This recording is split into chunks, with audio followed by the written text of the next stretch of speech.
నిన్న మనం ఈ ప్రవచనాలు కానీ లేకపోతే మనం ఆత్మ దర్శనం అయిన తర్వాత మనం ఒక స్థాయి మిగిలిన వాళ్ళ దానికంటే మనం ఒక స్థాయిలో ఉంటాము. ఇక్కడ మనం అంత విరక్తి వైరాగ్యం అన్నీ అయిపోతే మనకి దేనికి అటాచ్మెంట్ ఉండదు. ఉన్న ఆ క్షణంలో అది చూసుకుని మనం మళ్ళీ బయటకు వచ్చేస్తాం. అట్లా ఉన్నా కూడా ఒకవేళ నీకు నువ్వు ఈ చేంజ్ అనేది మార్పు అనేది తీసుకురావాలి అంటే నీ అంతటా నువ్వు నువ్వు నీది ఆచరించి చూపిస్తే గానీ నీకు మార్పు అనేది అవతల వాళ్ళు ఫాలో చేయడం అనుసరిస్తారు. అసలు మనం దాన్ని ఆచరించకుండా మనం అన్నీ మంచిగా ఇట్లా చేయాలి అలా చేయాలి అని మనం కనుక చెప్తుంటే వాళ్ళు సహజంగా మిగిలిన వాళ్ళు సరేలే అని చెప్పి వినేసి వెళ్ళిపోతారు కానీ ఆచరణలో ఉంటుంది. అది నీకు కనుక అనిపిస్తే వీళ్ళందరి యొక్క ఈతి బాధల్లోంచి వీళ్ళందరినీ బయటికి తీసుకురావాలి, దానికి నువ్వు కారణం కావాలి అని చెప్పి నీకు అట్లా అనిపిస్తే ఈ ప్రపంచంలో ఇలా రావాలని చాలా గొప్ప విషయం. కాకపోతే నువ్వు వాళ్ళని బయటికి తీసుకురావటానికి అనే దాంట్లో ఈ మిగిలిన ప్రజానీకాన్ని మిగిలిన మానవులందరినీ దీంట్లో నుంచి మనం బయటకు తీసుకురావాలి అంటే మనం దాని మీదనే ఫోకస్ చేస్తే మనం వేరే పని ఏమి చేయకుండా వీళ్ళని ఉద్ధరించాలి అని చెప్పేసి అని మన వాళ్ళతోనే దాని మీదనే ఫోకస్ చేస్తే మనకు ఒక్కోసారి మిగిలేది ఫ్రస్ట్రేషన్, తర్వాత డిస్పేర్, నిరాశ నిస్పృహలన్నీ వస్తాయి. అందుకని ఈ మార్పు అనేది మానవ జీవితంలో ఈ మార్పు అనేది ఆ రాకపోతే ఆలోచనలో కనుక ప్రజల్లో ఆలోచనలో కనుక మార్పు అనేది రాకపోతే అది ఒక అడుగు లేని కొండలాంటిది. మనం దాంట్లో ఎన్ని నీళ్ళు పోసినా అడుగు లేదు కాబట్టి దాంట్లోకి పోతా ఉంటాం. మనం నిన్న దాని గురించి కూడా మన ఆశ్రమాలు మన స్వామీజీలు వాళ్ళందరూ ఉపన్యాసాలు వాళ్ళు ఎంతమందికి ఇది వాళ్ళు చెప్పేది వింటారు, ఎంతమంది వాళ్ళు చివరికి ఆచరించే వాళ్ళు ఎంతమంది మిగులుతారు, ఇవన్నీ కూడా నిన్న మనం మాట్లాడుతాం.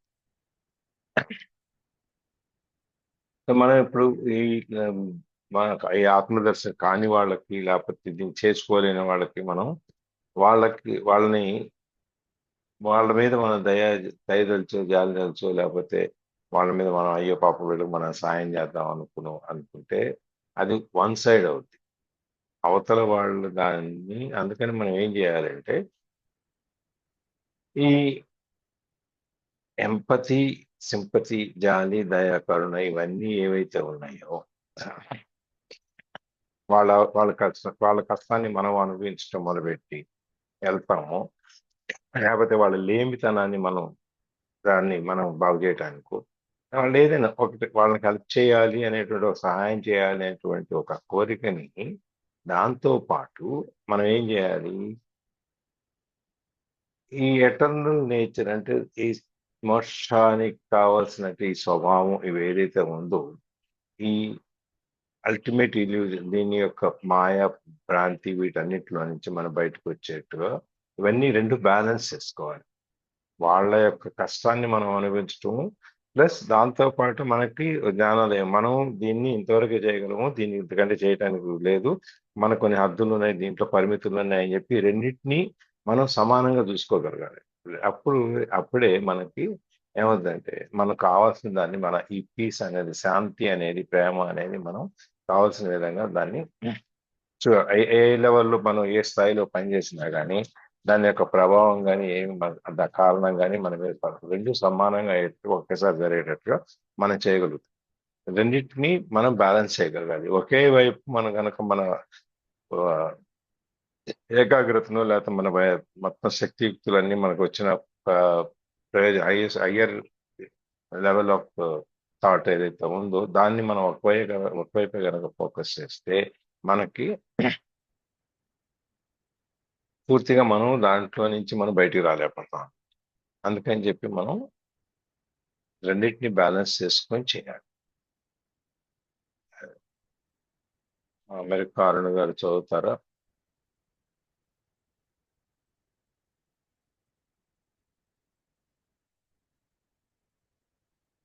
ఎవరు చదువుతున్నారు?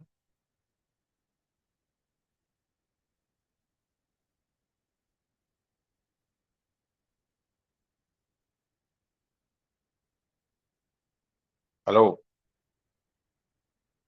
ఐలాగా చదువుతారా? Yes, sir. చదివి మరి అడిగే Sorry. చదివేట ఎక్కడ ఉందండి? This also applies. Sir, this also applies if you are supporting a movement designed to stop deeply unconscious humans from destroying themselves,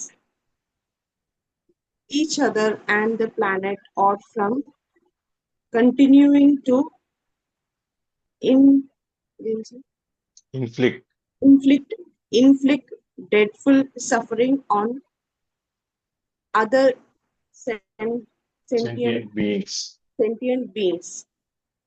Remember, just as you can't fight the darkness, so you can't fight unconsciousness. If you try to do so, the polar opposites will become strengthened and more deeply attached. In turn, attached, you will become identified with one of the polarities. Polarities. Polarities. You will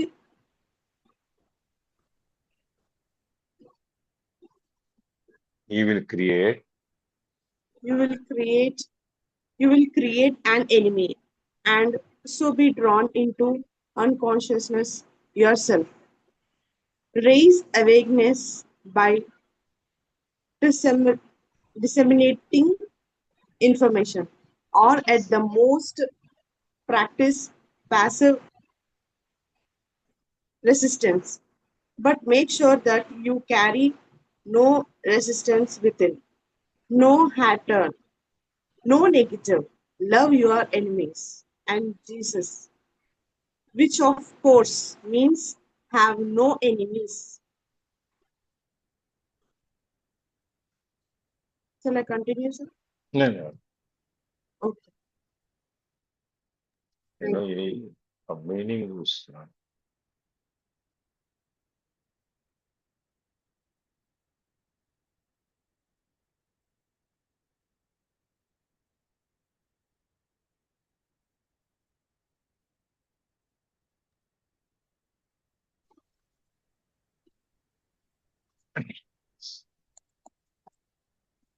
ఇప్పుడు మనం ఈ ఇంతకుముందు చెప్పుకున్నట్టు balancing activity ఏదైతే ఉందో దాన్ని మనం ఇంకో విధంగా కూడా సపోర్ట్ చేయాలి. ఎట్లా అంటే this also applies if you are supporting a movement designed to stop deeply unconscious humans from destroying themselves, each other and the planet, or from continuing to inflict dreadful suffering on other sentient beings. ఈ సిద్ధాంతం అనేది మన అవతల వాళ్ళని వాళ్ళ కష్టాల నుంచి ఈతిబాధల్లో నుంచి మనం వాళ్ళని బయటికి తీసుకొచ్చి వాళ్ళకి ఆత్మ సందర్శనం చేసి ఆత్మదర్శనం చేసి ఆత్మను పరమాత్మ ఇవన్నీ కలిపి ఇవన్నీ రకరకాల మనం ఏవైతే చెప్తున్నామో అవి కూడా మనం ఇక్కడ కూడా అంటే ఒక మూవ్మెంట్ అంటే ఒక ఆ, ఆ కదలిక అనేది అందరిలో నుంచి ఒక కదలిక తీసుకొచ్చి మనం ఒక ప్రపంచంలాగా దీన్ని ముందుకు తీసుకెళ్ళాలి అనుకున్నప్పుడు కూడా ఈ ఏదైతే ఈ బ్యాలెన్సింగ్ చేయటం అనేది ఏదైతే ఉందో ఈ సిద్ధాంతం ఇక్కడ కూడా వర్తిస్తుంది అనమాట. అది ఆ ఇది అన్కాన్షియస్ హ్యూమన్స్ ఎవరైతే ఉన్నారో వాళ్ళని ఆపేసి దేంట్లో నుంచి ఆపాలి వీళ్ళని. ఇప్పుడు మనం ఈ సంఘంలో ఉన్నప్పుడు ఈ సమాజంలో మనం ఏం చేస్తున్నాం, మనం ఒకడు ఎదుగుతుంటే మనం చూడలేం, మనకు అసూయ ఈర్ష్య ద్వేషం ఇవన్నీ మనకు ఉంటాయి. వాళ్ళు ఒకడు ఎదుగుతుంటే చూడలేము, ఒకడు పైకి ఎక్కుతుంటే మళ్ళీ కిందకి లాగడానికి ఎలా ఉందని ప్రయత్నం చేస్తాం. మనకు సాయం చేసిన వాళ్ళని కూడా మన కిందకి లాగడానికి ప్రయత్నం చేస్తాం. అదేమి గ్రాప్స్ అంటారు కదా, ఏంటది సముద్రం ఒడ్డున దొరుకుతాయి, ఏమంటారు అని తెలుగులో? పీతలా సార్? పీతలు. ఈ పీతల్ని ఒక ఆయన పీతలు పట్టుకున్నాడు, నది ఒడ్డున సముద్రం ఒడ్డున కూర్చొని వేసి బుట్టలో వేస్తున్నాడు. బుట్టలో వేసేస్తే దాని మీద మూత లేదు, ఏం లేదు. ఒక ఆయన పక్క ఆయన అడిగాడు, మూత అదేంటంటే మూత లేదు, ఇవన్నీ మళ్ళీ బయటికి పోతాయి కదంటే, పోవండి. పీతలకున్న లక్షణం ఏంటంటే ఒకటి పైకి ఎక్కుతుంటే రెండోది కింద లాగుతా ఉంటుంది. అందుకని చెప్పి ఈ పోవు, ఒకటి పైకి వస్తుంటే కింద లాగుతూ ఉంటది. అందుకని చెప్పి అవి పోవండి, అట్లా ఉంటాయి, మూత అక్కర్లేదు దానికి అని చెప్పేసి. అట్లా మనం ఈ ప్రపంచంలో ఈర్ష్య, ద్వేషం ఇవన్నిట్లో పక్కవాడికి వస్తే మనం ఆనందించకుండా, మనం కూడా అయ్యో నాకు లేదే అని చెప్పి బాధపడటం, ఇవన్నీ మనం చేసుకుంటూ ఒకరినొకరిని మనం ఆ అసూయ, ఈర్ష్య, ద్వేషాల్లో మనం ఒకరినొకరిని నాశనం చేసుకుంటాం, పాడు చేస్తున్నాం. అవతల వాడు పెరగకుండా చూస్తాం, ఇవతల వాడు పెరగకుండా చూస్తాం. అట్లా అట్లా మనం ఒకరినొకరు చేయటం, తర్వాత దానివల్ల ఊరంతా, దేశం అంతా, ఈ గ్రహం అంతా, భూగ్రహం అంతా మనకి ఆ విధంగా అయిపోతుంది. లేదు అంటే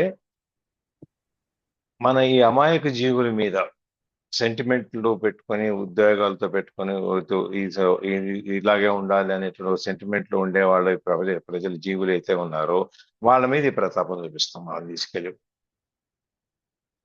అట్లాంటి దాంట్లో నుంచి ఈ ప్రజల్ని ఈ డీప్ కాన్షియస్ స్పృహ లేని స్థితిలో నుంచి వీళ్ళని కాపాడాలి అనేటువంటి ఒక మూవ్మెంట్, ఒక కదలిక, ఒక 10 మంది కలిసి బయలుదేరితే కనుక అప్పుడు కూడా నువ్వు చేయాల్సింది ఏంటంటే నీ యొక్క ఈ దీన్ని వదలకూడదు. ఆ బ్యాలెన్సింగ్ అనేది నీ ఎంతవరకు దాంట్లో నువ్వు పార్టిసిపేట్ చేయాలో అంతవరకే చేయాలి తప్ప అంతకంటే ఎక్కువ చేయటానికి లేదు. ఎక్కువైతే ఎప్పుడు చేస్తామో అప్పుడు మనం మొత్తం దాంట్లో ఇరుక్కుపోతాం, దాంట్లో నుంచి బయటికి రాలేమన్నమాట. సో దట్ ఈస్ రిమెంబర్, జ్ఞాపకం ఉంచుకొని గుర్తుపెట్టుకోండి ఏంటంటే, just as you can't fight the darkness, నువ్వు చీకటితో పోరాటం చేయగలవా? చీకటి ఎక్కడుందని నువ్వు పోరాటం చేస్తావు, నీకు ఎదురుగుండా కనపడదు కదా. చీకట్లో నువ్వు పోరాటం చేయలేవు, చీకటితో నువ్వు పోరాటం చేయలేవు. So you cannot fight unconsciousness. ఈ అన్కాన్షియస్నెస్ అనేది స్పృహ లేనితనం, అంటే ఏమి తెలియనితనం, ఈ భ్రాంతి, మాయ అనే దాంట్లో మనం మునిగిపోవటం అనేది మనకి చీకట్లు అంటే అనమాట. ఈ చీకట్లో ఉండి చీకటితో పోరాడుతూ ఉండలేం, అట్లా అనమాట. సో యూ కెనాట్ ఫైట్ అన్కాన్. If you try to do so, the polar opposites will become strength and more deeply entrenched. ఒకవేళ నువ్వు ఆ చీకట్లో ఉండి దీన్ని మనం ఫైట్ చేయాలి, దీంతో పోరాడాలని ఒకవేళ నువ్వు పోరాటం కనుక చేయాలని ప్రయత్నం చేసినా కానీ, ఈ పోలార్ ఆపోజిట్స్ అంటే ఈ చివర ఆ చివర ఉన్నటువంటి వ్యతిరేక భావాలు, ఇప్పుడు నార్త్ పోల్, సౌత్ పోల్ అంటే నార్త్ పోల్ ఒక రకమైన వాతావరణం ఉంటుంది, సౌత్ పోల్ ఒక రకమైన వాతావరణం ఉంటుంది. ఆ విధంగానే ఇట్లా రెండు రకాల వ్యతిరేక అంటే ఆపోజిట్ లో రెండు డిఫరెంట్ ఈ ఆపోజిట్ సైడ్స్ లో అటొకటి ఇటొకటి ఉన్న ఈ పోలార్ ఆపోజిట్స్ ఏం చేస్తాయంటే ఇంకా బలపడతాయంట, అండ్ మోర్ డీప్లీ ఎంట్రెంచ్డ్. దీని మీదనే ఇంకా ఎక్కువ వాళ్ళు నువ్వెవడు నన్ను మార్చడానికి, మేము దీంట్లోనే ఉంటాం. ఎందుకంటే ఇప్పుడు మీకు ఎండమూరి వీరేంద్రనాథ్ ఒక నవల ఉంది. దాంట్లో స్టార్టింగ్ ఏంటంటే, ఆ నవల పేరు గుర్తులేదు, దాంట్లో స్టార్టింగ్ ఏంటంటే ఒక ఆకాశం నుంచి ఒక శకలం, అంటే ఒక ముక్క గ్రహంలో నుంచి ఒక ముక్క పెద్దది విడిపోయి అది కిందకు వస్తా ఉంటుంది. అది ఒక సైంటిస్ట్ చూస్తాడు ఈ టెలిస్కోప్ లో నుంచి. అది రావడానికి ఇంకా కొంత టైం ఉంటుంది, అంత దూరం ప్రయాణం చేసి రావడానికి. ఇది చూస్తే ఇది ఎక్కడ పడుతుంది, ఎలా అవుతుంది అని చెప్పి చూసినప్పుడు ఫలానా చోట హైదరాబాద్ లో ఎక్కడో ఒక చోట పడుద్ది, హైదరాబాద్ నగరం అంతా ఇది అవుద్ది, ఇది నాకు మొత్తం నాశనం అయిపోద్ది అని చెప్పేసి అని ఆయన కనుక్కుని ఇది ఏం చేయాలి, ఎట్లా చేయాలి అని చెప్పి ప్రైమ్ మినిస్టర్కి వీళ్ళందరికీ ఒక లెటర్స్ రాస్తారు. ప్రైమ్ మినిస్టర్ ఆ లెటర్ ఎప్పుడో కానీ చూడటం లాస్ట్ మినిట్ లో చూస్తాడు, ఎక్కడ అడుగున పడి ఉంటే ఏంటి ఈ కాగితం మొక్క అని చెప్పి చూస్తే ఇలా ఉంటుంది. అప్పుడు ఈయన పిలిపిస్తాడు, ఢిల్లీకి పిలిపించిన తర్వాత ఇదేంటి ఎట్లా అని చెప్పని. ఈ లోపల ఈయన ఏం చేస్తాడు, ఈ విషయం బయటికి పొక్కిస్తారు, బయటికి చెప్తారు. బయటికి చెప్పేటప్పటికి ఇక మనం రేపు ఉండము, ఈ ఈ భూలోకంలో సగం భాగం లేకపోతే ఒక పావు భాగం, ఒక వంతు ఈ రూపం ఉండదు, మనకి హైదరాబాద్లో ఉండదు, లేదా ఆంధ్ర రాష్ట్రం ఉండదు, లేదా తెలంగాణ ఉండదు. ఈ విధంగా ఒక దేశం అంతా ఇట్లా అయిపోతుందని చెప్పి తెలిసినప్పుడు అరాచకం రాజ్యమేది.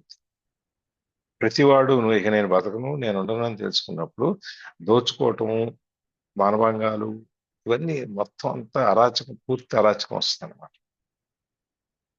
దాన్ని కంట్రోల్ చేయడానికి పోలీసులు అది వ్యవహారం ఏదో ఉంటుంది, వాళ్ళు చేస్తూ ఉంటారు, అది చూసుకుంటూ ఉంటారు.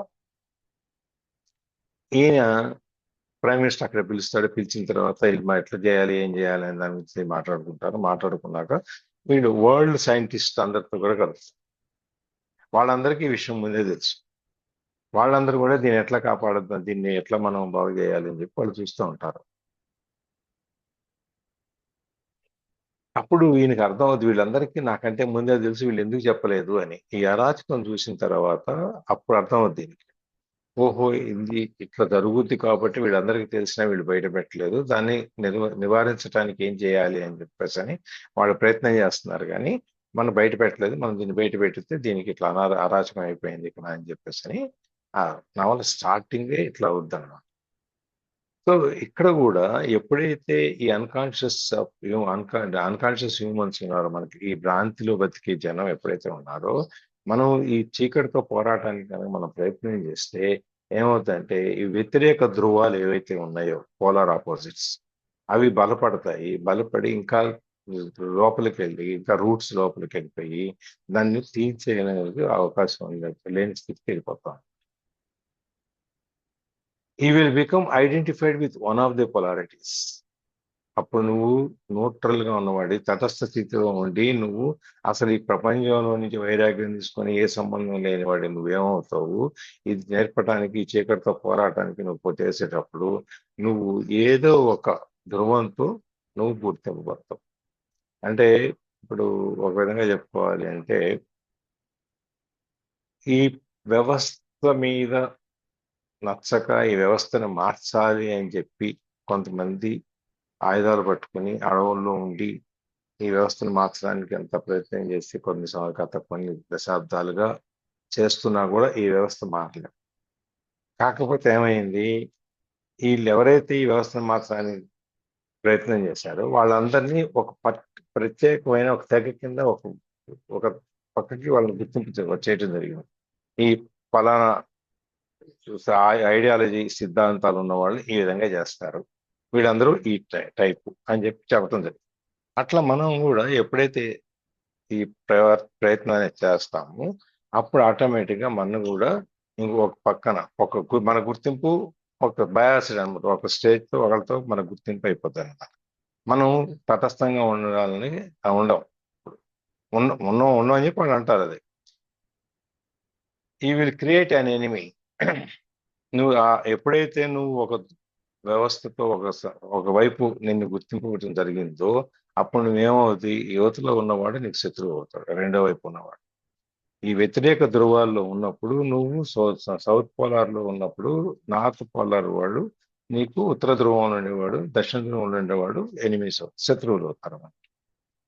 And so be drawn in to unconscious your self. మళ్ళీ ఇంత చేసి చివరికి ఏమవుద్ది, మన పాత స్థితికి మనం వెళ్ళిపోతాం.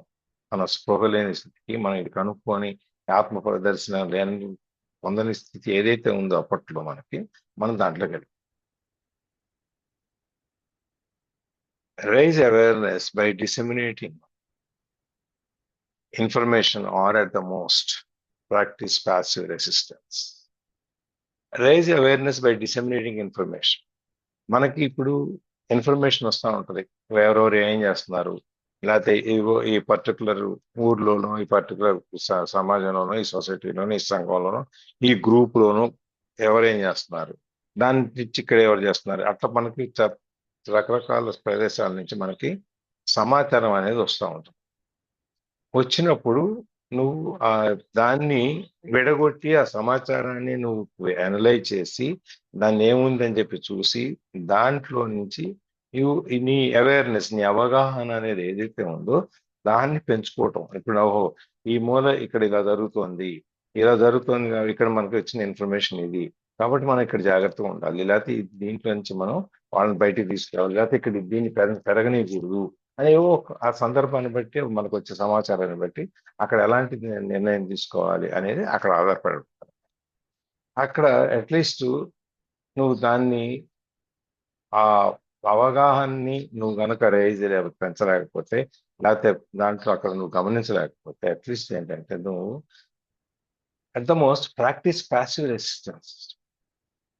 ప్యాసివ్ రెసిస్టెన్స్ అంటే యాక్టివ్ రెసిస్టెన్స్ అనేది మనం ప్రత్యేకంగా దాంట్లో కూర్చొని దాన్ని నిలబెట్టి తోసి పని చేస్తాం.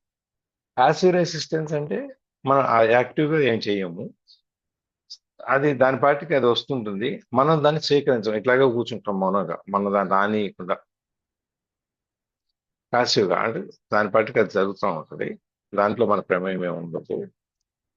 రే దానికి నువ్వు దాన్ని కనుక నువ్వు ఆ సమాచారం వచ్చిన ఒక అవేర్నెస్ ని కనుక నువ్వు క్రియేట్ చేయలేకపోతే, కనీసం దాన్ని నువ్వు యాక్సెప్ట్ చేయ, నువ్వు తీసుకో. ఆ అన్కాన్షియస్నెస్ ని ఏదైతే ప్రబలంగా అది వ్యాపిస్తోందో దాన్ని తీసుకోక, అట్లీస్ట్ నువ్వు దూరంగా ఉండి పక్కకు నువ్వు దాన్ని ఆపలేకపోతే. మా తుఫాన్ వస్తుంది, నువ్వు ఆపలేవు, ఆపలేకపోతే ఏం చేస్తావు? ఎక్కడో ఇంట్లోనో పైన ఎక్కడో వరద వస్తే ఎక్కడో ఆపలేవు కాబట్టి ఎక్కడో పైన ఎక్కడో తలదాచుకోవడానికి వెళ్తావు, లేదంటే ఇంకెక్కడో ఏదో ఒక ప్రయత్నం అయితే మనం చేస్తాం కదా, ఆ విధంగా అనమాట. అట్లీస్ట్ నువ్వు కామ్గా కూర్చో దాన్ని ఆపలేకపోయినా. But make sure that you carry no resistance within, no hatred, no negative. వెంటనే నువ్వు కామ్గా కూర్చున్నంతో పాటు వాళ్ళని తిట్టుకుంటూ ఉండొద్దు. వీళ్ళు నేను ఇంత కష్టపడ్డాను, నేను ఇంత నేర్చుకున్నాను, అదంతా పంచుదామని వచ్చాను, వీళ్ళు దాన్ని చేయనీయలేదు, నా ప్రయత్నం అంతా నేను ఇన్నాళ్ళు బట్టి సాధించిందంతా వృధాగా అయిపోయింది అని ఇట్లాంటివన్నీ నీ మనసులోకి రానివ్వక. ప్రతికూల భావాలు కానీ, అసహ్యం కానీ, కోపం కానీ, లేకపోతే మన లోపల ఈ శుద్ధమైన ఆలోచనలు వచ్చేదాన్ని ఏది ఆపటానికి ప్రయత్నించే. నిన్ను నువ్వు ఎప్పుడు జాగరూకతతో ఉంచుకో. Love your enemies said Jesus. Jesus ఏం చెప్పాడు? లవ్ యువర్ ఎనిమీస్, నీ శత్రువుల్ని ప్రేమించు. అంటే హ్యావ్ నో ఎనిమీస్ అని. నీకు శత్రువులు అనే వాళ్ళు ఎవరు ఉండకూడదు. నీవు వాడు నిన్ను తిట్టినా, వాడు నిన్ను కొట్టినా, నువ్వు ఏం చేసినా, నిన్ను గాంధీ గారు చెప్పినట్టు ఇంకో చెంప చూపించటమే తప్ప నువ్వు వాడి మీద కోపాన్ని, అసహ్యాన్ని, శ్రద్ధని పెంచుకోకు. ఎందుకంటే నువ్వు మానసికంగా నువ్వు ఉన్నత స్థాయిలో ఉన్నావు. నువ్వు ఈ ప్రపంచంలో అన్ని త్యజించినా కూడా ఈ ప్రపంచంలోనే ఉంటున్నావు. వైరాగ్యం తీసుకొని నీకు డిటాచ్మెంట్ అయిపోయినా కూడా మనం అడవిలోకి ఎక్కడికి అసలు మనం ఎక్కడే ఉంటున్నాము, ఇక్కడే చేస్తున్నాము, కానీ దేంట్లోనూ మనం శ్రద్ధ చూపించము, దేన్ని మనం మనతో పాటు పెంచుకో. ఆ విధమైన పరిస్థితిలో ఉన్నప్పుడు నీకు ఎటువంటి శత్రువులు ఉండకూడదు, లేకపోతే ఎటువంటి శత్రుత్వం నువ్వు పెంచుకోకూడదు. శత్రువులను కూడా ప్రేమించు అనేది. అంటే మనం ఉన్నత స్థితి ఏదైతే ఉందో, మనం పొందిన స్థితి ఏదైతే ఉందో ఆ స్థితిని మనం వదిలేసుకోకూడదు అనమాట. చదవండి.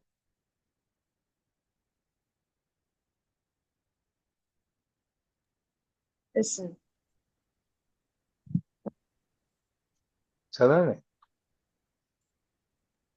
Once you get involved in working on the level of effect, it is too easy to lose yourself in it. Stay alert and very, very present. The co- uh, the casual the casual level the needs Kajal to level remain, the causal level needs to remain your primary focus. The teaching of enlightenment, your main purpose, and peace, your most precious gift to the world.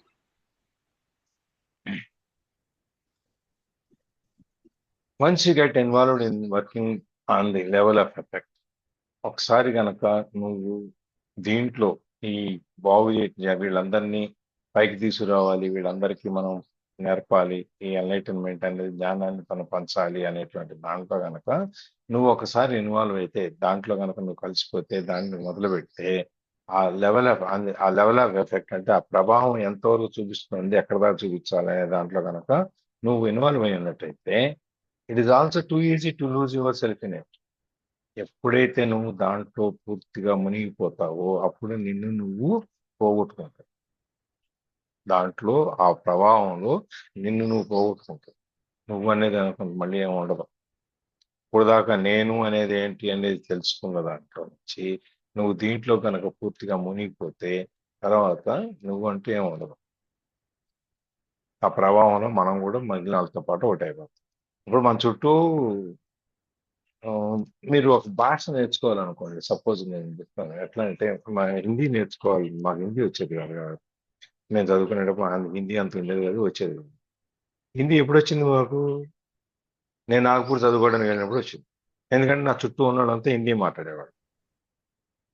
So సచ్చినట్టు నాకు హిందీ నేర్చుకోవాల్సి వచ్చింది. ఆ మాటల్లో నుంచి మెల్లమెల్లగా కొంచెం కొంచెం కొంచెం ఒక 6 నెలలకు 3 నెలలకు హిందీ మాట్లాడటం నేర్చుకున్నాను. హిందీ మనకు సబ్జెక్ట్ ఉన్నా కూడా స్కూల్లో. మన చుట్టూ ఉండేవాళ్ళు, అందుకనే సత్సంగత్వం నిస్సంగత్వం అని. చుట్టూ సత్సంగం ఉంటే మనకి ఆలోచనలన్నీ మంచిగా ఉంటాయి. అదే దుస్సంగత్వం ఉంటే మనకి ఆ విధంగానే మన ప్రవర్తన ఉంటుంది. నువ్వెంత గొప్పగా, నువ్వెంత ఇదిగా, నేను మీలో కలవను కానీ మీతోనే కూర్చుంటాను అనుకున్నా, ఏదో ఒక సందర్భంలో ఏదో ఒక రోజు నువ్వు దానికి అక్కడ లొంగిపోతావు. నువ్వు నిరోధించలేవు దాన్ని ఏదో ఒక స్టేజ్కి వచ్చాక. అందుకని చెప్పి నువ్వు అలా కొట్టుకుపోతావు కాబట్టి stay alert and very very present. అందుకని ప్రతి క్షణము నువ్వు జాగరూకతతో ఉండాలి. నేను వీళ్ళతో కలిసి ఉన్నా కూడా నాకు ఇవేవి అంటవు. నేను వీళ్ళదంటే ఈ ప్రభావం నా మీద ఉండదు. నేను ఎప్పుడు ఈ స్థితిలో వర్తమానంలోనే ఉంటాను. నేను ఎప్పుడు నా ఆత్మదర్శనమైంది కాబట్టి నేను అనేది ఏంటో నాకు తెలుసు కాబట్టి ఆ తెలిసిన నా కాన్షియస్నెస్, ఆ స్పృహ ఏదైతే నాకు వచ్చిందో దాన్ని నేను వీళ్ళతో, అజ్ఞానులు వీళ్ళందరితో కలిసి నేను దాన్ని పోగొట్టుకోను అని ప్రతి క్షణం నిన్ను నువ్వు గుర్తు చేసుకుంటూ ఉండాలి. మనం బురదలో ఉన్నా, మురికిలో ఉన్నా, వరదలో ఉన్నా కూడా మనం వరదలో కొట్టుకుపోతున్నారు అందరూ, మనం కూడా దాంట్లో కొట్టుకుపోతుంది. అయినా కూడా నీకు ఈ వరద యొక్క ప్రభావం నీ మీదే ఉండకూడదు, మిగిలిన మీద ఉండొచ్చు.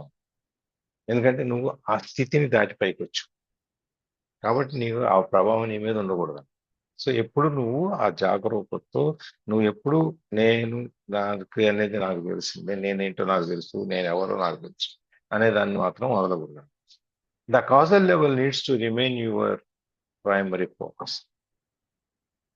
ఈ ఈ స్థాయి, నువ్వు ఏదో పొందిన స్థాయి ఏదైతే ఉందో అది ఎప్పుడు కూడా ప్రైమరీ ఫోకస్. దాని యొక్క ప్రాధాన్యత అనేది హైయెస్ట్ లెవెల్లో ఉండాలన్నమాట. ముందు నీ ప్రాధాన్యత, నీ యొక్క ఏకాగ్రత, ఇవన్నీ నిన్ను నువ్వు తెలుసుకున్న స్థాయి, నువ్వు మిగిలిన వాళ్ళ కంటే ఏదో ఉన్న స్థాయిలో ఎట్లయితే ఉన్నావో దాన్ని నువ్వు ఎప్పుడు పైనే ఉంచాలి. అదే ముఖ్యంగా ఉండాలి. ప్రైమరీ అదే, మొత్తం సెకండరీ మిగిలిన సెకండరీ, థర్డ్, ఫోర్త్, ఫిఫ్త్. ముఖ్యమైనది మొదటిది ఇదే అన్నమాట. The teaching of enlightenment your main purpose. నువ్వు ఏదైతే వీళ్ళకి జ్ఞానోదయం చేయాలి, నువ్వు నేర్పాలి, నువ్వు ప్రవచనం చెప్పాలి, నీ ఉద్దేశం ఏదైతే ఉందో అది నీ మెయిన్ పర్పస్. నీ యొక్క ప్రభావం, నీ యొక్క మొట్టమొదటి ఉద్దేశం కానీ, నీ యొక్క మొట్టమొదటి పని కానీ ఏంటి అంటే ఎన్లైటన్మెంట్, టీచింగ్ ఆఫ్ ఎన్లైటన్మెంట్. వాళ్ళకి నేర్పటం అనేది, ఇప్పుడు జిఎస్ ఉన్నారు, లేకపోతే కంచి పరమాచార్య ఉన్నారు, సాయిబాబా, పుట్టపర్తి సాయిబాబా ఉన్నారు. వీళ్ళందరూ ప్రవచనాలు చెప్పారు కానీ వాళ్ళ ఎగ్జిస్టెన్స్ వాళ్ళు దూరంగానే ఉన్నారు. కంచి పరమాచార్య దగ్గరికి రోజు ఎంతమంది వచ్చి వెళ్ళినా, రమణ మహర్షి దగ్గరికి ఎంతమంది వచ్చి వెళ్ళినా కానీ వాళ్ళు నీకు ఏం కావాలో అది చెప్పారే కానీ, రామకృష్ణ పరమహంస కానీ ఎవరినైనా తీసుకోండి, వాళ్ళు నీకేం కావాలో చెప్పారు కానీ, వాళ్ళు నీవు మారాలని చెప్పారు, నువ్వేం చేయాలో చెప్పారు కానీ, వాళ్ళ యొక్క వ్యక్తిత్వం కానీ, వాళ్ళ యొక్క ఏకాంత స్థితి కానీ, ఏది వాళ్ళు వదులుకోలే.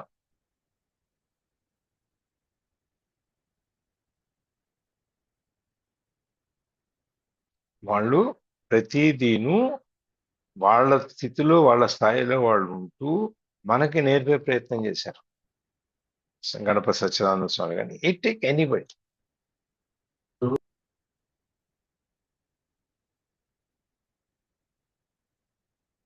And peace your most precious gift to the world.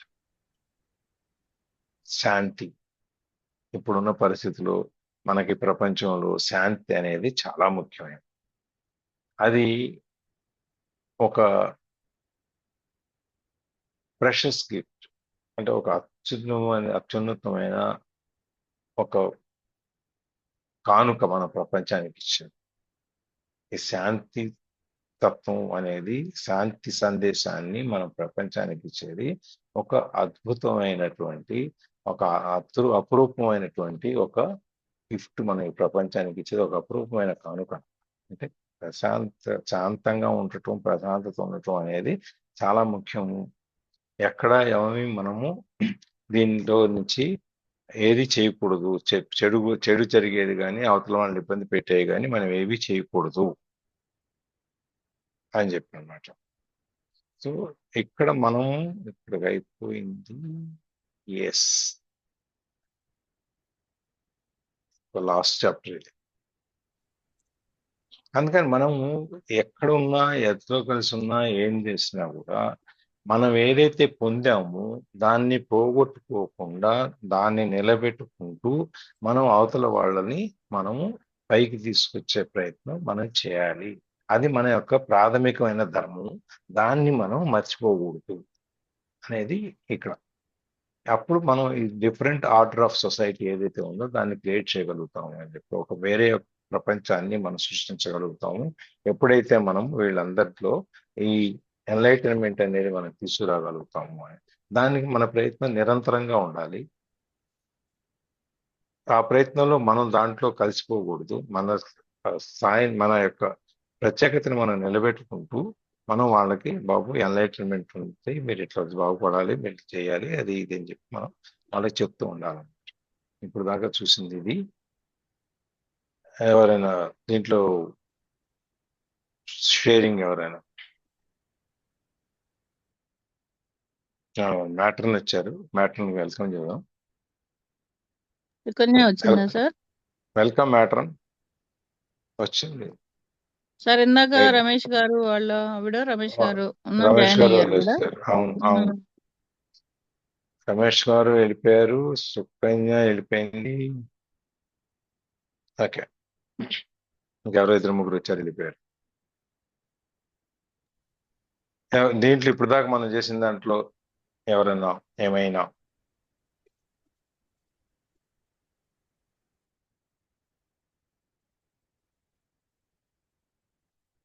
Sharings ఉన్నాయా? లేకపోతే ఈ చాప్టర్ మొదలు పెడదాం. చాప్టర్ మొదలు పెడదాం సార్. మొదలు పెడదాం. Okay, right. The meaning of surrender. శరణాగతి అంటే ఏంటి? అంతా మీదే బాధ్యత, దేవుడి మీద భారం వేయటము, మీ దయ మా ప్రాప్తం అన్నట్టుగా ఉండటం, అంతే. ప్రాప్తమే లేదు, ఆయన దయ అంతే. మీ దయ ప్రాప్తం అంటే మీరు అంతే. ఏదో ఎదురు చూస్తున్నారు అనమాట. మీ దయ అంతే. అంతే, మీదే అంతా. మీరు ఏం చేసినా మీరే, మంచి అయినా చెడైనా ఏదైనా అంతా మీదే. నాకేం సంబంధం లేదు, నాకేం అర్థం. సర్వం శ్రీకృష్ణార్పణమస్తు. అబ్బాయి ఏంటంటేనే ఎంత బాగుందో ఈ మాట. ఇంకా అసలు గొడవలే ఉంటాయి సార్. అంతా మీ దయ, దేవుడి దగ్గరికి వెళ్ళి స్వామి అంతా మీ దయ అన్నాం అనుకోండి, అంతే, ఇంకేముంది, ఇంకేముంటది? ఇంకేముండదు. ఇంకేముంది, ఇంకేం లేదు. నథింగ్.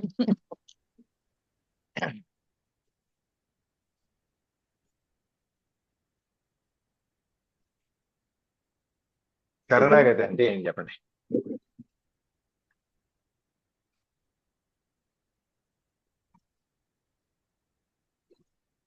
చెప్పండి మేడమ్స్. శరణాగతి అంటే ప్రయత్నం చేస్తాము. అంటే ఏనుగు ముసలి కదా మనకు తెలుసు. అది అన్నింటికన్నా బెస్ట్ ఎగ్జాంపుల్ అన్నట్టు ఉంటది మనకి. ఆ, ఈ మనం మళ్ళీ చెప్పండి. అది ఒక ఏనుగు ఆ నది తీరానికి వెళ్ళినప్పుడు ఒక ముసలి తనని పట్టుకున్నప్పుడు తను చేసే ప్రయత్నాలన్నీ చేస్తుంది. ఇక ఎప్పుడైతే తను ప్రయత్నం చేయలేని స్థితికి వెళ్ళిపోతుందో అప్పుడు ఆ భగవంతుణ్ణి ప్రార్థించడం జరుగుతుంది కదా. గజేంద్ర శరణాగతి మోక్షం. గజేంద్ర మోక్షం. ఉమ్. అలా ఆ, ఇంకా నువ్వు తప్ప నాకు వేరే దారి లేదు, దిక్కు లేదు అన్నట్టు. అలా మనం కూడా మనం చేసే ప్రయత్నాలన్నీ చేస్తూ ఉంటాము. ఇంక వేరే ఆప్షన్, సెకండ్ ఆప్షన్ లేదు అన్న టైంలో శరణాగతి, ఇంకా అన్ని భారం నీ పైన వేసేసాను, నాదేం లేదు ఇంకా, నాకు ఇంకా ఓపిక సహనం నశించింది అన్న టైంలో శరణాగతి పొందుతాం అని అంటారు. అదే అని నేను అనుకుంటున్నాను ఈ పదానికి మీనింగ్. చెప్పండి సార్ మీరు. ఇంకెవరండి? సావిత్రి గారు. లలిత మేడం చెప్పిన దాంట్లోనే ఉంటుంది సార్. అంటే ఇంక మీరు తప్ప మాకు ఇంకెవరు లేరు, మీరే మాకు మార్గం చూపించాలి ఏదైనా కానీ. అంటే నా చేతుల్లో ఏం లేదు, నేనేమి చేయలేకపోతున్నాను, ఇంకా మీరు తప్ప నాకు వేరే ఎవరు లేరు. బ్రోచేవారెవరురా అని పడుకోవాలి. నేను వినా పాట ఉంది కదా. అవును. ఉంది సార్, ఉంది సార్. ఎవరిది అది? సార్ మీరు పాడుతా ఉంటే మీ పాటలో మేము లీనమైపోయి ఏ సినిమాలో కూడా మేము మర్చిపోయాం సార్.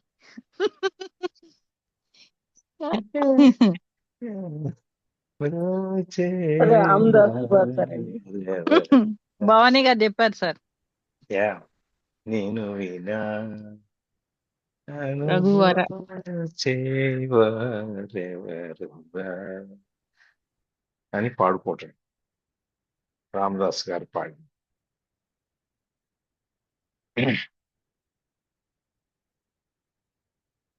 నీకు కష్టం వచ్చినప్పుడు, లేకపోతే నిన్ను నువ్వు రక్షించుకోలేనప్పుడు, నిన్ను నువ్వు శరణాగతి వేడితే సాగులు తప్పే ప్రాణం విలోలంబయ్యి అని చెప్పని, అప్పుడు అది నువ్వు ఆయన ప్రార్థించి చేస్తే శరణాగతి వచ్చేసినప్పుడు దాని అర్థం అదే. సార్ మన వల్ల కానప్పుడే మనం ఆధారపడతాం కానీ సార్ ప్రతి ఒక్కదానికి ఎట్లా ఆధారపడతాం సార్? అంతే కదా. భగవంతుడి మీద మనం భగవంతుడిని కానీ లేదంటే ఎవరి మీదైనా సహాయం కోసము మనం అర్థించాలి, ఆధారపడాలంటే మన వల్ల కానప్పుడే కదా సార్. మన వల్ల ఇంకా కాదన్నప్పుడు భగవంతుడా నీదే భారం అని నేను నాహం అనే దాన్ని వదిలిపడేసి భగవంతుడి మీద భారం వేస్తాం అంతే. ప్రతి ఒక్కదానికి, చిన్నదానికి పెద్దదానికి శరణాగతి కోరుకోకుంటే విలువ ఉండదు శరణాగతికి. రాయలే కదా ఇది చెప్తున్నారు. ఒక నిమిషం రాయలే కదా చెప్పండి.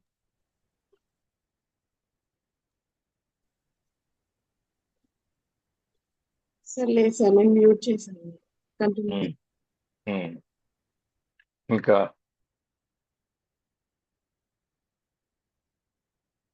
ప్రభావతి గారు, లక్ష్మీదేవి గారు, సౌజన్య గారు అసలు ఏం మాట్లాడలేదు ఈ మధ్య. సార్ ముందు మేము చెప్పింది అవునా కదా చెబితే జై శ్రీరామ్ తర్వాత సార్. మిగతా వాయిస్లు వస్తాయి సార్. అందుకే అందరూ ఎదురు చూస్తున్నారు ఏం చెబుతారా అని. అందుకే నేను చెప్పట్లేదు. అదే కదా. నేను అరుణ మేడం గారు చెప్పిన దానికి ఏకీభవిస్తున్నాను సార్. Very good.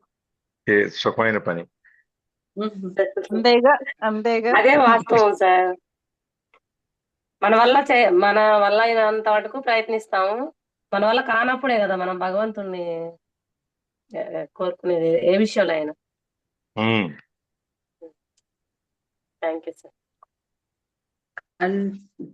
ఇక్కడ సార్ మనకు పని ఉంది లేదంటే మన వల్ల కాదు అయింది అని కాకుండా అన్ని వేళలా నువ్వు తప్ప ఇంకెవరు లేరు, నువ్వే నన్ను నడిపిస్తున్నావు, నువ్వే నన్ను తీసుకెళ్తున్నావు, నువ్వే నాతో అన్ని పనులు చేయిస్తున్నావు, నువ్వు తప్ప నాకు ఇంకెవరు లేరు అనే భావంలో మనం ఉన్నట్లయితే మనము ఆయన మనతోనే ఉంటారు ఆ దేవదేవుడు అన్నట్టు. అంటే అన్నింటిలోనూ అంటే అవసరం ఉన్నప్పుడు కాకుండా అవసరం ఉన్నప్పుడే శరణాగతి అయ్యి అవసరం లేనప్పుడు అనేది కాకుండా అన్ని వేళలా ఆయనతో మనం శరణాగతిలో ఉండాలి.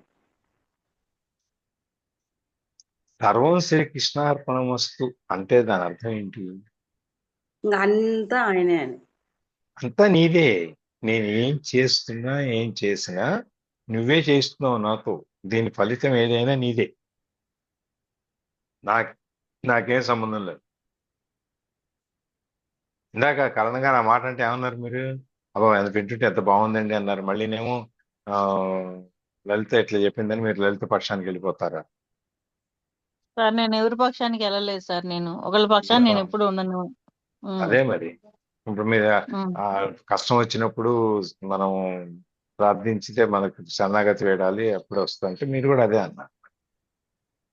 సార్ నేను ఎవరిని ఫాలో అవ్వలేదు, కానీ నా మనసుకు నచ్చింది తోసింది నేను చెప్పాను సార్, అంతేగాని ఇప్పుడు ఇప్పుడు ఇప్పుడు సార్ కావాలని అరుణ గారు అవును అవును మీతో నేను లలితని ఫాలో ఆడుకుంటున్నారు. అయ్యానంట, మరి మాకు చెప్పడం కాదు కాదు మరి.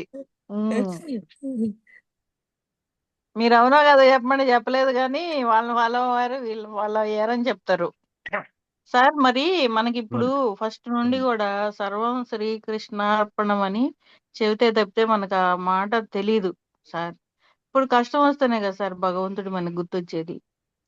అందుకనే చెప్పేది, నీకు కష్టం ఉమ్, వచ్చినప్పుడు భగవంతుని గుర్తు చేసుకో, అది వేరే విషయం. అసలు ముందు ఉమ్. నీకు స్పృహ అనేది ఏది? నేను చేసేది ఏది నా వల్ల కాదు, ఇదంతా భగవంతుడ ప్రేరితమే నేను చేసేది అనేటువంటి స్పృహ ముందు నీకు ఉండాలిగా. అంతే కదా సార్, అంతే కదా. ఇప్పుడు గురువు గారు మీరు ఉండబట్టి ఇప్పుడు మాకు తెలిసింది, కానీ ఇప్పటి వరకు నాకు తెలియలేదు సార్ ఈ మాట. సర్వం సర్వం భగవంతుడి మీద భారం వేసి వెళ్ళిపోవాలని తెలియలేదు. ఏదైనా కష్టం వచ్చినప్పుడు, నరాలు తిరిగే బాధ వచ్చినప్పుడు, ఎవరికి చెప్పుకోలేనప్పుడు భగవంతుడా భగవంతుడా దేవుడా దేవుడా ఇంకా నా వల్ల కాదు, ఇంకా దీని నుండి నువ్వే గట్టెక్కించాలి అని మీరు చెప్పేసి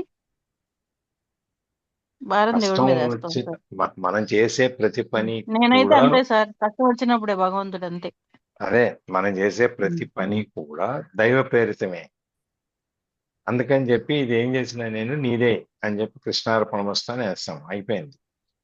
కష్టం వచ్చినప్పుడు ఇబ్బంది వచ్చినప్పుడు స్వామి ఎక్కడ ఉన్నావు నువ్వు, నాకు రా, నన్ను కాపాడు అని అడగటం ఆ సందర్భం వేరు.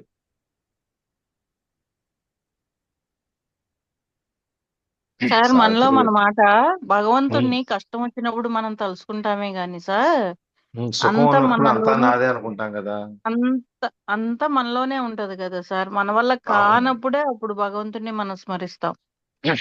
అదే చెప్పేది. ఉమ్. అప్పుడు దాకా ఇదంతా నా వల్లనే జరుగుతోంది, నేనే చేస్తున్నాను, నేను లేకపోతే ఎవరు జరగదు, నేను లేకపోతే ఇల్లు నడవదు, లేకపోతే ఈ ఊరు నడవదు, లేకపోతే నేను లేకపోతే ఈ దేశాన్ని ఎవరు సార్ కాపాడతారు. ఎవరు మాట అనుకోవట్లేదు సార్, మేము ఎవరు మాట అనుకోవట్లేదు అసలు. ఎవరు అని కాదు, నేను చెప్పి జనరల్ గా చెప్తున్నాను, మీరు అనుకుంటున్నారు నేను అనుకోవట్లేదని కాదు. ఇప్పుడు ఈ విధంగా నేను లేకపోతే ఏమి జరగదు, నేను లేకపోతే ఏం కుదరదు కదలదు అని చెప్పి అనుకున్నప్పుడు అంటే అదేంటది? ఇగో, అహం. అవును, అహం, నేను అనే అహం. నా వల్లనే ఇదంతా జరుగుతోంది అని చెప్పాను. ఎప్పుడైతే ఎదురు దెబ్బ తగిలిందో అప్పుడు వెంటనే నువ్వేం చేస్తావు? భగవంతుడు ఎక్కడో నువ్వు రా రా రా రా రా అని చెప్పి తిరుపతి వెళ్ళి వచ్చేసి వెంటనే కళ్యాణం చేయించుకోరా, లేకపోతే మొక్కు ఏదో చేసుకొని వచ్చేసి జుట్టు ఇచ్చేసి వచ్చేసి ఏదో చేసేసి అమ్మయ్య నా దేవుడు కాపాడతాడు.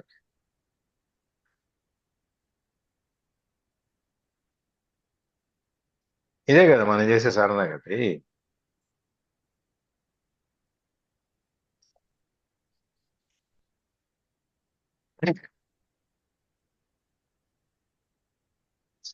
అందుకనే సర్వస్వ శరణాగతి అన్నారు. ప్రతిదీ మనం స్వామికే అర్పణ.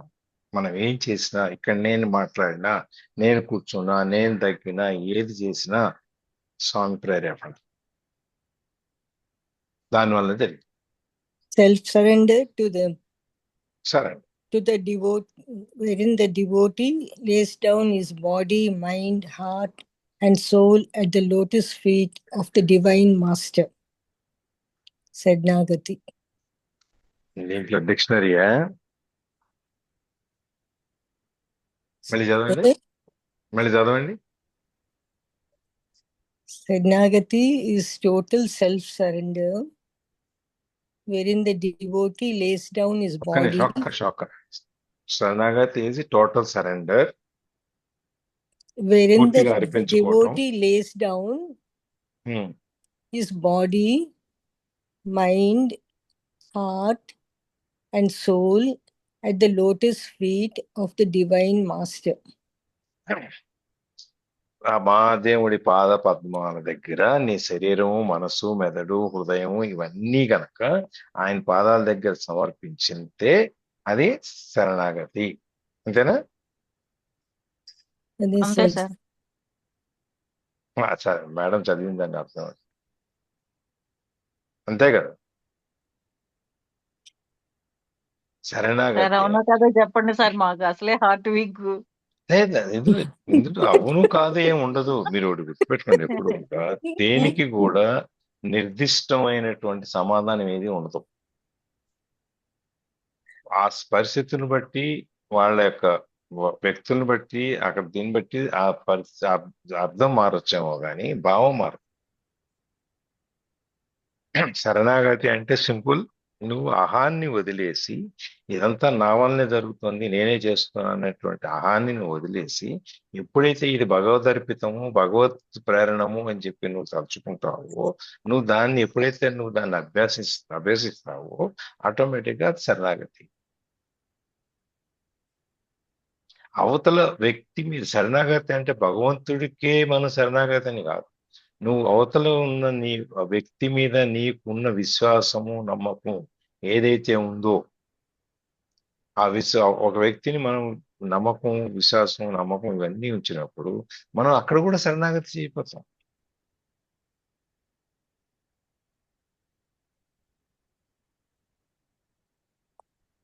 అయితే ఎదుటి వ్యక్తి మీద అని మీరు ఇప్పుడు అన్నారు కాబట్టి సార్, A to Z సకలమా లేకపోతే ఏమన్నా అవసరమైనప్పుడేనా? ఏ టు జెడ్ ఫస్ట్ నుండి వాళ్ళ మీద డిపెండ్ అయిపోతే ఇంకెలా సార్? వాళ్ళు ఏ వ్యక్తి మీద డిపెండ్ అవ్వమని చెప్పలా. ఉమ్, నీ పని నువ్వు చేసుకుంటుండు, కానీ నీకు ఎరుకలో ఉండాల్సింది, నువ్వు ఉన్న జాగ్రత్త అవస్థ ఏంటంటే, ఇది నాది కాదు, ఇదంతా ఆ పైన ఆయన చెప్పిందే నేను చేస్తున్నాను అనేటువంటి జాగరూకత అనేది అవస్థ కనుక నీకుంటే చాలు. Okay okay sir, okay. నీ పని నువ్వు చేసుకుంటుండు. ఈ నాకు చెప్పలేదు కాబట్టి నేను ఈ కుర్చీలోంచి లేవని అనుకుంటూ కుదరదు. ఉమ్, ఉమ్. నేను కుర్చీలో కూర్చున్నాను, నీ చౌపాలో నేను ఇక్కడి నుంచి లేవను, స్వామి చెప్పాలి నాకు వచ్చి చెప్తేనే లేవుస్తానంటే అటు కుదురుద్ది. నీవు సోఫాలోంచి లేస్తావు, లేస్తూ కూడా దీన్ని స్వామి ప్రేయర్ తెప్పిస్తావు, నేను లేచాను లేదా నీ పని నువ్వు చేసుకుంటుండు. సత్సాయిబాబా చరిత్రలో ఒకచోట చెప్తారు, ఒక ఆయన నీళ్ళలో దిగుతాడు, వరద వస్తుంది, కొట్టుకుపోతూ ఉంటాడు. కొట్టుకుపోతుంటే నన్ను బాబానే వచ్చి కాపాడాలి, నేను ఎవరు వచ్చినా నేను రాను అని చెప్తాడు. నా బాబా వచ్చి కాపాడతారని విశ్వాసంతో కూర్చుంటాడు. మధ్యలో పడవాడు వస్తాడు, ఒక ఈత కొట్టి ఆయన వచ్చి తీసుకెళ్తానంటాడు, నేను ఎవరు వచ్చినా నేను రాను. చివరికి ఏ స్టేజ్ వస్తుందంటే, ఇక ఆ వరద పైనుంచి కింద పడే స్టేజ్ వస్తుంది. అప్పుడు ఆ పడవాడు వస్తాడు. అప్పుడు ఆ పడవాడు తీసుకొస్తాడు బయటికి. ఈయన బాబాని అడుగుతాడు, నువ్వు వస్తే తప్ప రానన్నాను, నువ్వు రాలేదు నన్ను కాపాడటానికి అని. బాబా చెప్తారు,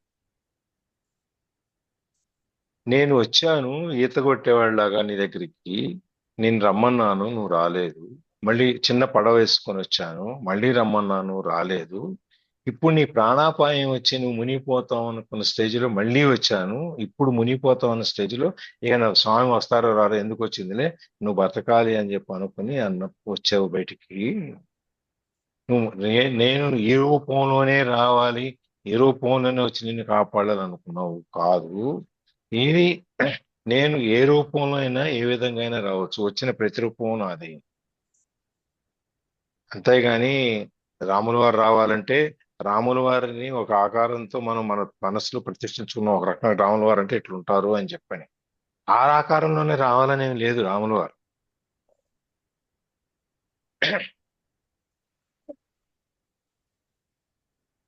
విష్ణుమూర్తి అంటే అమ్మవారు ఉండాలి పక్కన, శంకు చక్రాలు, ఆ, గద ఇవన్నీ ఉండాలి, కత్తి ఇవన్నీ ఉండి నగలన్నీ పైనుంచి కింద దాకేసుకుని వస్తేనే విష్ణుమూర్తి. శరికం చెప్పక శంకు చక్రములు ధరింపగానే ఉంది కదా మనకి.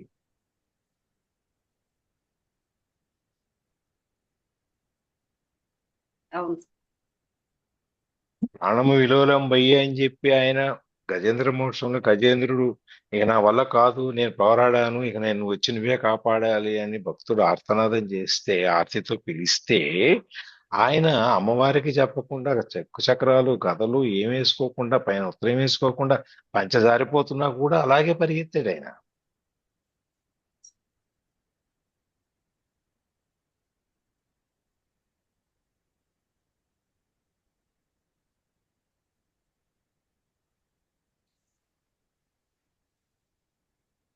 భక్త ప్రహ్లాదలో ప్రహ్లాదుడు ఉన్నట్టుగా ఉండాలా అంటారా సార్? అంటే ఏమి తిన్నా, ఏ పని చేసినా, ఏ విధంగా ఉన్నా ఇంకా ఆయన అంతా నారాయణుడే అంటారు కదా. అంతే. ఇప్పుడు మీ భక్త రామదాస్ దగ్గరికి వెళ్ళినా, పోతన దగ్గర ఎవరి దగ్గరికి వెళ్ళినా ఇదే ఉంది. అన్నమయ్య దగ్గరికి వెళ్ళినా కూడా ఆయన అన్నమయ్యని ఆ రాజుగారు తీసుకెళ్లి జైల్లో పెట్టి నువ్వు నాకు రాయిపోతే నేను హింసిస్తాను అని చెప్పి హింసిస్తే ఆయన దెబ్బలు కొడుతుంటే ఈయనకి తగిలి ఆయన తగిలి.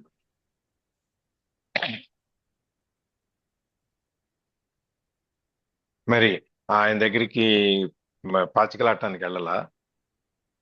రోజు వెళ్ళి పాచికలాడాలా ఎవరైనా? తిరుపతిలో అతిరామ్ ఆశ్రమం ఉంది అతిరామ్జీ అది దగ్గర. అతిరామ్జీ దగ్గరికి వెళ్ళి పాచికలాడాలా మరి?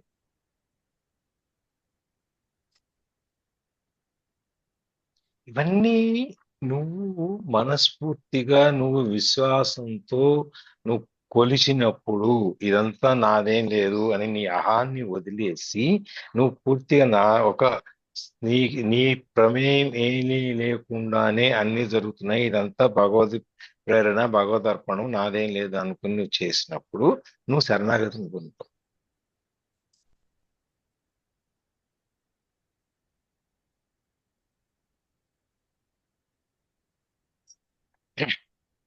ది మీనింగ్ ఆఫ్ సరెండర్ అది.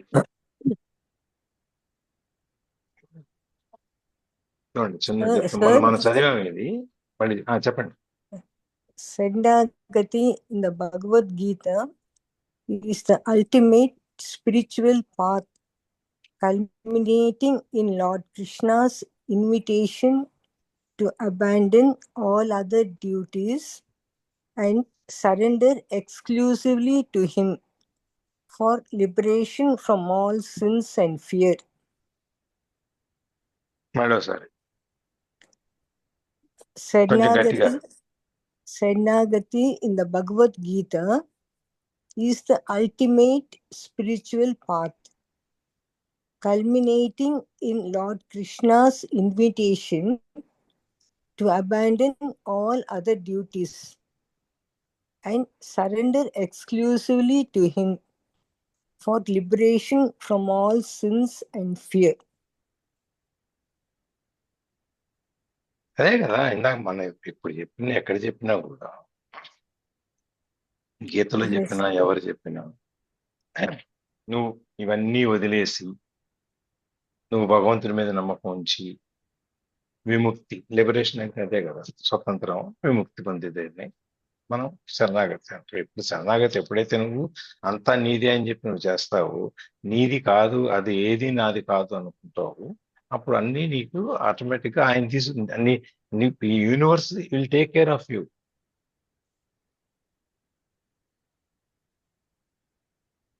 ఈ సృష్టి నిన్ను జాగ్రత్త చూసుకుంటుంది, ఆ భగవంతుడు నిన్ను జాగ్రత్త చూసుకుంటాడు. సావిత్రి గారు అంటూ ప్రహ్లాదుని సముద్రంలో పడేసినా ఆయన బయటికి రాలేదా? పాములతో గడిపించినా బయటికి రాలేదా? పర్వతాల మించి పడేసినా బయటికి రాలేదా? ఎందుకంటే అంతా ఆయనదే, ఈయనకి నాకేం లేదనుకున్నాడు కాబట్టి. అందుకని మనం లాస్ట్ టైం ఒకసారి చూసాం, శరణాగతి సర్వత్రా శాంతి అని చెప్పి దాంట్లో అహంకారాన్ని విడనాడి భగవంతుడికి మనల్ని మనం సమర్పించుకోవడమే శరణాగతి. ఏం లేదు, సింపుల్ గా. అప్పుడు తల్లి చేతిలో బిడ్డ ఎంత సురక్షితంగా ఉంటుందో తల్లి బిడ్డని ఎంత జాగ్రత్తగా చూసుకుంటుందో, నువ్వు ఎప్పుడైతే ఈ అహాన్ని వదిలేసి నువ్వు స్వామి దగ్గరికి, నువ్వు దాని మీద ఆయన యొక్క ప్రభావమే అనుకున్నప్పుడు ఆ స్వామి కూడా నిన్ను తల్లి బిడ్డను చూసుకునేది చూసుకుంటాడు.